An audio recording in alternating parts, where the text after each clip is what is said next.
अगर साथ निभावे के कसम खालस, हम सही प्यार के गीत सुनावत रहब। तू हम प्यार के छाम में बह रहता, हम जिंदगी घुर तोहरा के चाहत रहब।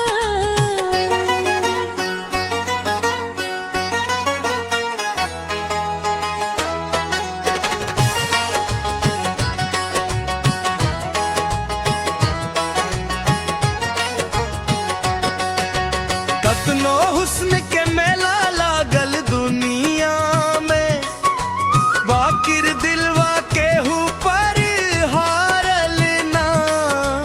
तोहरा के देखनी ते सजनिया, ई नजरिया कहीं और मारल ना। तू अगर नैनन के सामने रहबू, हम दुनिया से नजरिया चुरावत रहब। तू हमके देख के मुस्की बिखेर रहस, हम तोहके देख के गुनगुनावत रहब।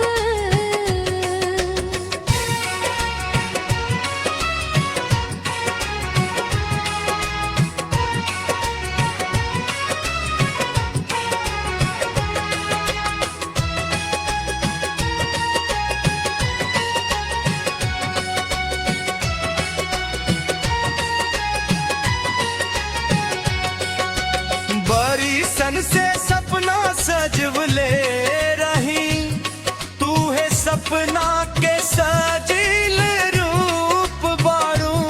तू मत सोच सके हम तोहार किस्मत बानी, हमरा खातिर तू जिंदगी के धूप बारू।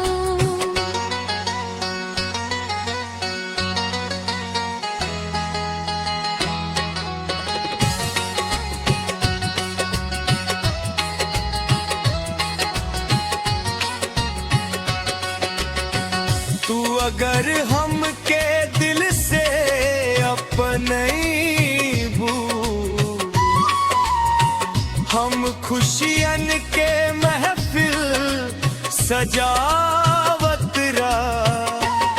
तू हमके देख के मुस्की बिखेर रहस, हम तोहके देख के गुनगुनावत रहब।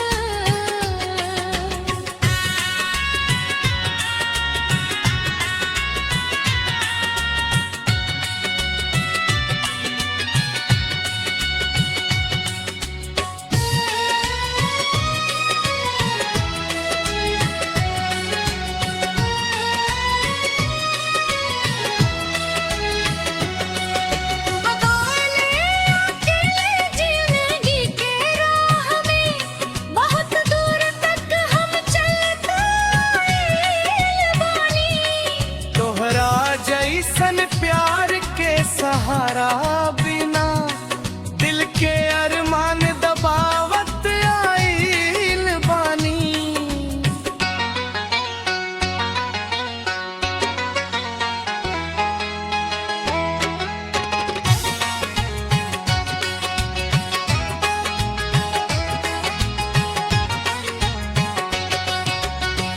तू अगर हम सफर बन जाइबू,